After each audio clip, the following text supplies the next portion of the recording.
ইতিহাসের মধ্যে সবচেয়ে সফল অধিবেশন ছিল এই অধিবেশন।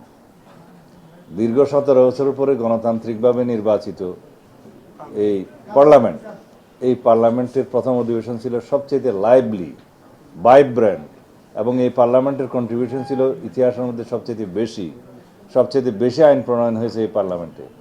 সবচেয়ে বেশি বিতর্ক না হলেও সৌহার্দ্যপূর্ণ পরিবেশে বিতর্ক হয়েছে এই পার্লামেন্টে।